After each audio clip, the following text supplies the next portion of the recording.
In January 1941, Franklin Roosevelt came to this chamber to speak to the nation, and he said, "I address you at a moment unprecedented in the history of the Union. Hitler was on the march. War was raging in Europe. President Roosevelt's purpose was to wake up Congress and alert the American people that this was no ordinary time. Freedom and democracy were under assault in the world. Tonight, I come to this same chamber to address the nation. Now, it's we who face an unprecedented moment in the history of the Union. And yes, my purpose tonight is to wake up the Congress and alert the American people that this is no ordinary moment either. Not since President Lincoln and the Civil War have freedom and democracy been under assault at home as they are today. What makes our moment rare is that freedom and democracy are under attack both at home and overseas at the very same time. Overseas, Putin of Russia is on the march, invading Ukraine and sowing chaos throughout Europe and beyond. If anybody in this room thinks Putin will stop at Ukraine, I assure you he will not.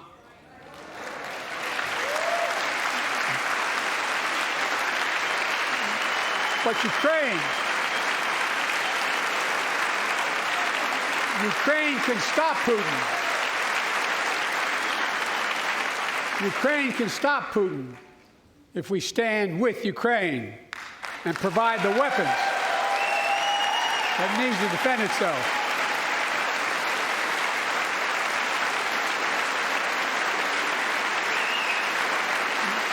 That is all Ukraine is asking. They're not asking for American soldiers. In fact, there are no American soldiers at war in Ukraine, and I'm determined to keep it that way. But now, assistance to Ukraine is being blocked by those who want to walk away from our world leadership. It wasn't long ago when a Republican president named Ronald Reagan thundered, "Mr. Gorbachev, tear down this wall."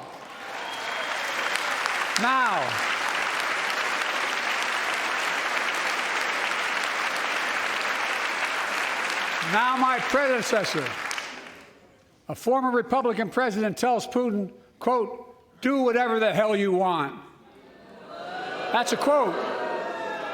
A former president actually said that, bowing down to a Russian leader. I think it's outrageous, it's dangerous, and it's unacceptable.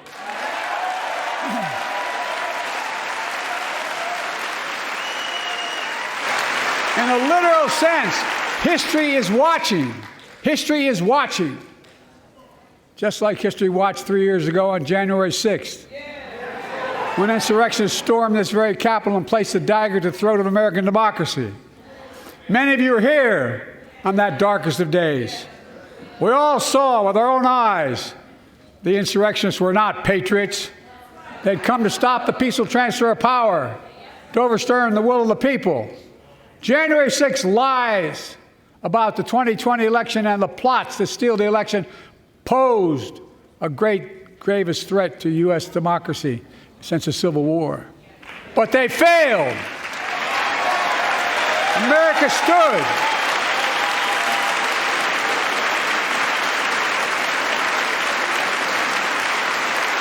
America stood strong, and democracy prevailed. We must be honest. The threat to democracy must be defended. My predecessor and some of you here seek to bury the truth about January 6th. I will not do that. This is the moment to speak the truth and to bury the lies. Here's the simple truth. You can't love your country only when you win.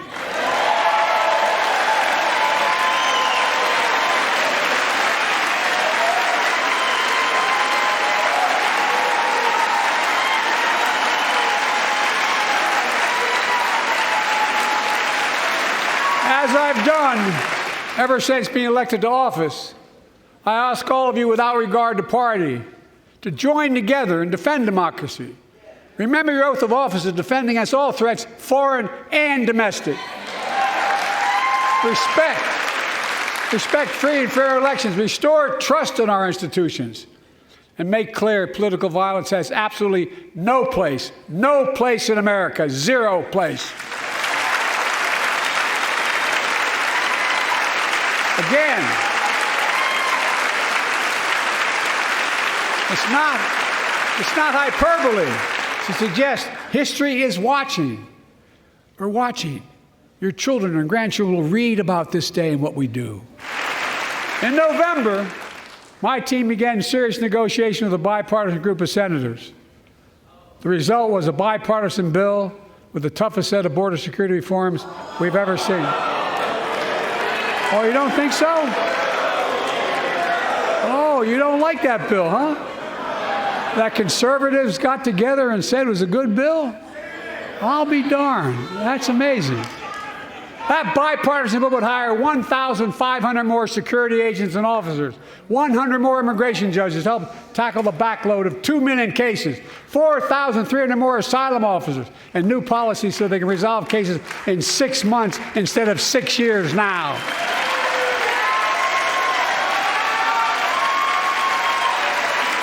What are you against?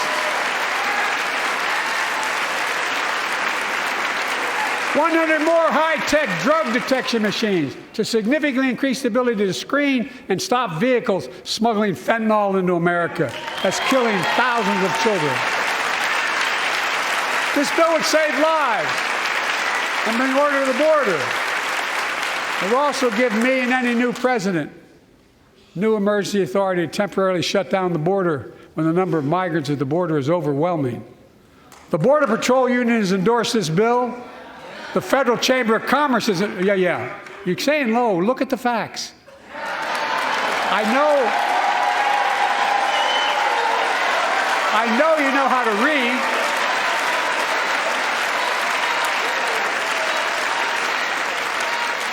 I believe that given the opportunity for a majority in the House and Senate would endorse the bill as well, a majority right now. But unfortunately, politics has derailed this bill so far. I'm told my predecessor called members of Congress in the Senate to demand they block the bill. He feels political win, he viewed it as a political win for me and a political loser for him. It's not about him, it's not about me. I'd be a winner, not really.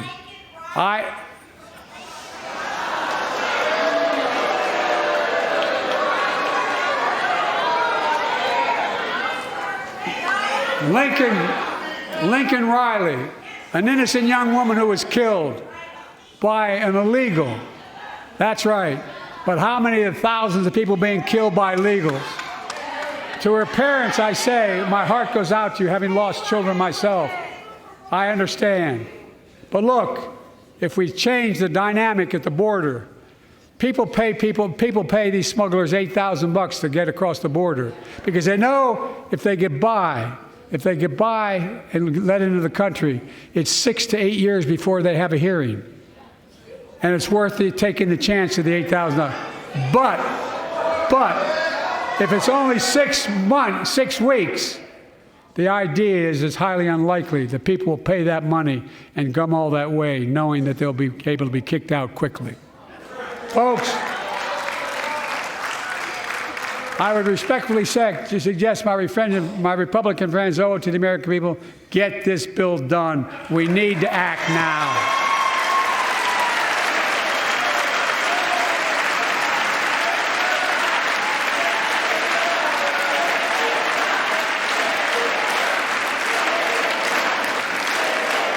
And if my predecessor is watching, instead of paying politics and pressuring members of Congress to block the bill, join me in telling the Congress to pass it. We can do it together. But that's what here's what he will not do. I will not demonize immigrants saying they are poison in the blood of our country. I will not separate families. I will not ban people because of their faith. Unlike my predecessor on my first day in office, I introduced a comprehensive bill to fix our immigration system. Take a look at it. It has all these and more. Secure the border. Provide a pathway to citizenship for dreamers, and so much more. But unlike my predecessor, I know who we are as Americans. We're the only nation in the world with a heart and soul that draws from old and new. Home to Native Americans whose ancestors have been here for thousands of years. Home to people of from every place on earth. They came freely. Some came in chains. Some came when famine struck, like my ancestral family in Ireland. Some to flee persecution, to chase dreams that are impossible anywhere but here in America. That's America. And we all come from somewhere, but we're all Americans.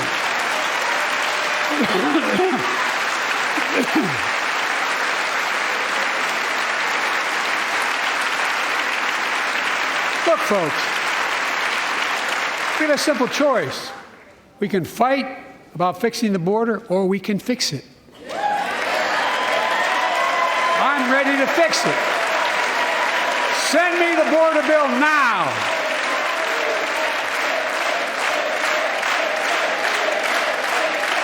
Like most Americans, I believe Roe v. Wade got it right.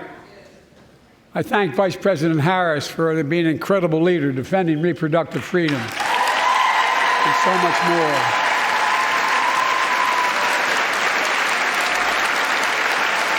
Thank you.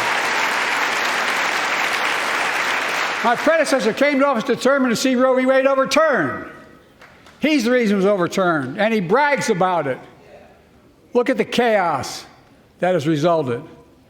Joining us tonight is Kate Cox, the wife and mother from Dallas.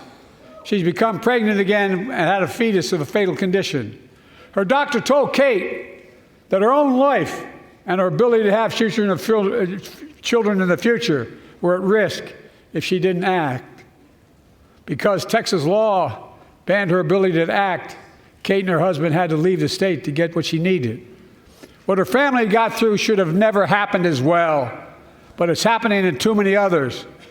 There are state laws banning the freedom to choose, criminalizing doctors, forcing survivors of rape and incest to leave their states to get the treatment they need.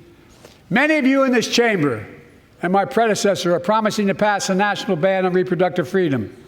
My God, what freedom else would you take away? Look, it's a decision to overturn Roe v. Wade. The Supreme Court majority wrote the following, and with all due respect, justices, women are not without electoral power.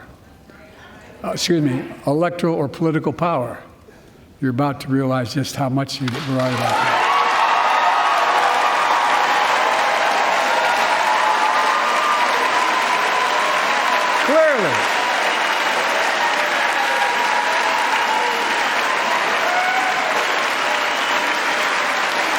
Clearly, those bragging about overturning Roe v. Wade have no clue about the power of women. But they found out when reproductive freedom was on the ballot. We won in 2022 and 2020, and we'll win again in 2024.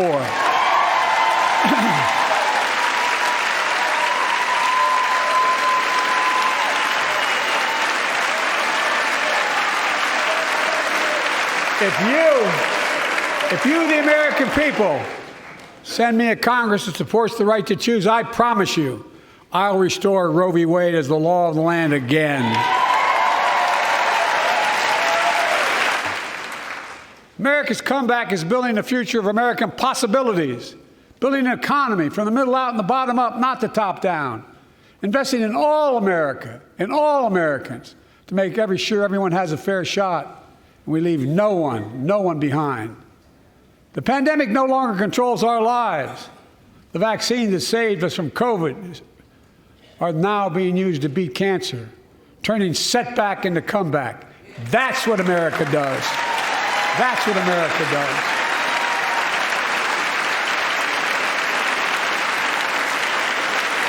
Folks, my inherited economy is on the brink. Now our economy is literally the envy of the world. 15 million new jobs in just 3 years, a record, a record. Unemployment at 50-year lows. A record 16 million Americans are starting small businesses, and each one is a literal act of hope. with historic job growth and small business growth for Black and Hispanics and Asian Americans, 800,000 new manufacturing jobs in America and counting.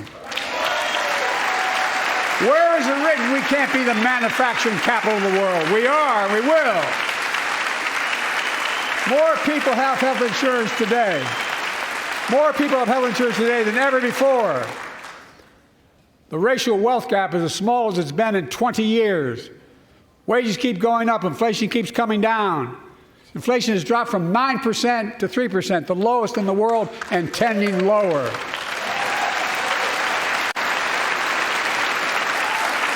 The landing is and will be soft.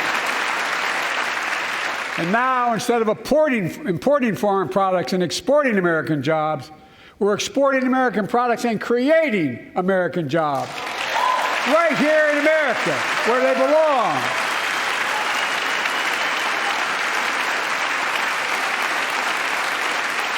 And it takes time, but the American people are beginning to feel it. Consumer studies show consumer confidence is soaring. Buy America has been the law of the land since the 1930s.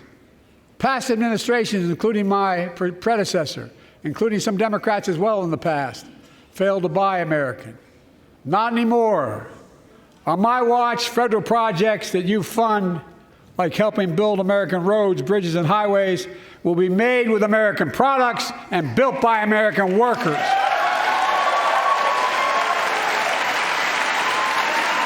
Creating good-paying American jobs.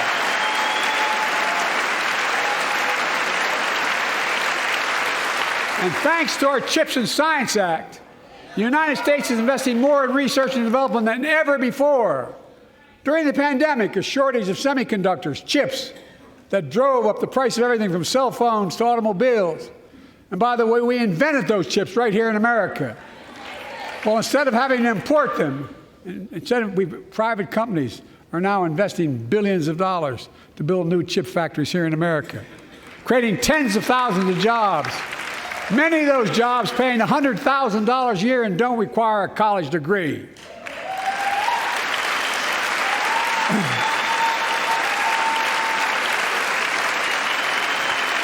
In fact, my policies have attracted $650 billion in private sector investment in clean energy, advanced manufacturing, creating tens of thousands of jobs here in America.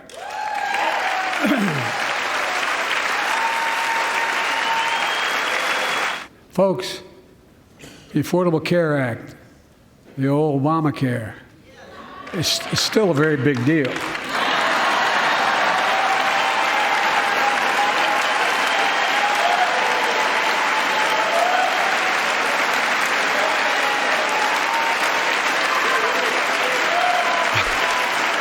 Over 100 million of you can no longer be denied health insurance because of pre-existing condition.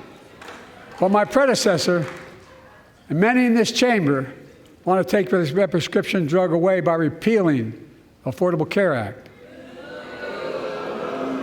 I'm not going to let that happen.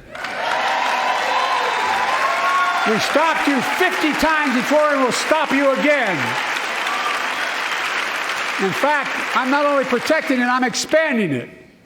The enacted tax credits of $800 per person per year reduce health care costs for millions of working families. That tax credit expires next year. I want to make that savings permanent.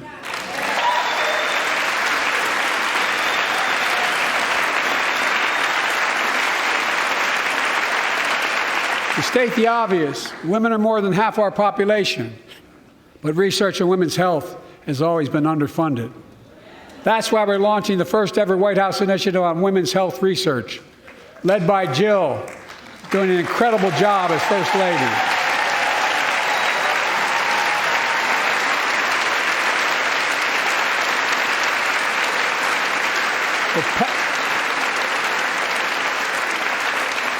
We'll pass my plan for $12 billion to transfer women's health research and benefit millions of lives all across America. Let me close with this. Yay.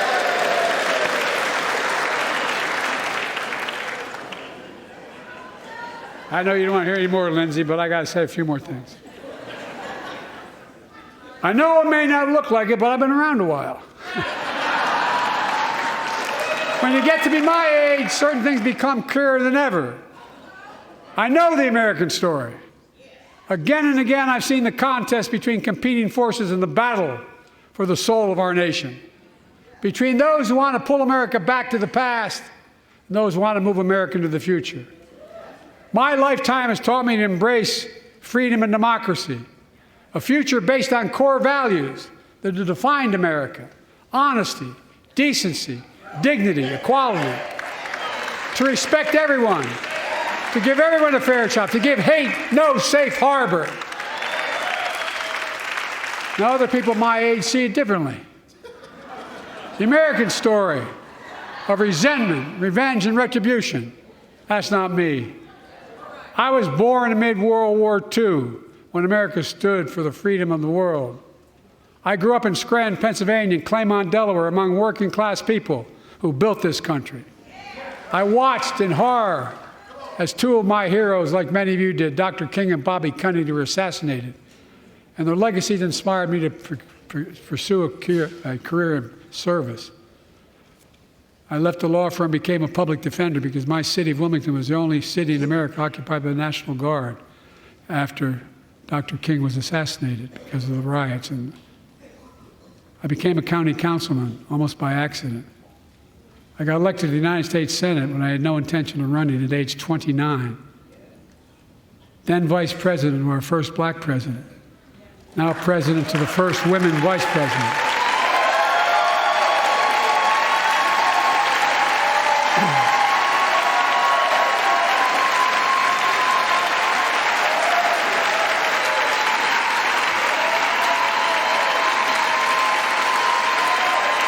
In my career, I've been told I was too young. By the way, they didn't let me on the Senate elevators for votes sometimes. Not a joke. And I've been told I'm too old. Whether young or old, I've always known what endures. I've known our North Star. The very idea of America is that we're all created equal and deserves to be treated equally throughout our lives. We've never fully lived up to that idea, but we've never walked away from it either. And I won't walk away from it now. I'm optimistic. I really am. I'm optimistic, Nancy.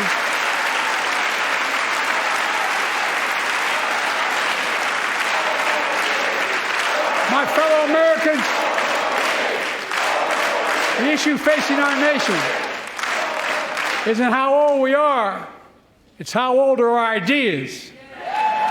Hate, anger, revenge, retribution are the oldest of ideas. But you can't lead America with ancient ideas that only take us back. You lead America, the land of possibilities. You need a vision for the future and what can and should be done. Tonight you've heard mine. I see a future where defending democracy, you don't diminish it. I see a future where we restore the right to choose and protect our freedoms, not take them away. I see a future where the middle class finally has a fair shot and the wealthy have to pay their fair share in taxes. I see a future where we save the planet from the climate crisis and our country from gun violence. Above all, I see a future for all Americans. I see a country for all Americans. And I will always be president for all Americans because I believe in America. I believe in you, the American people. You're the reason we've never been more optimistic about our future than I am now. So let's build the future together. Let's remember who we are. We are the United States of America. And there is nothing beyond our capacity when we act together. God bless you all, and may God protect our troops. Thank you, thank you, thank you.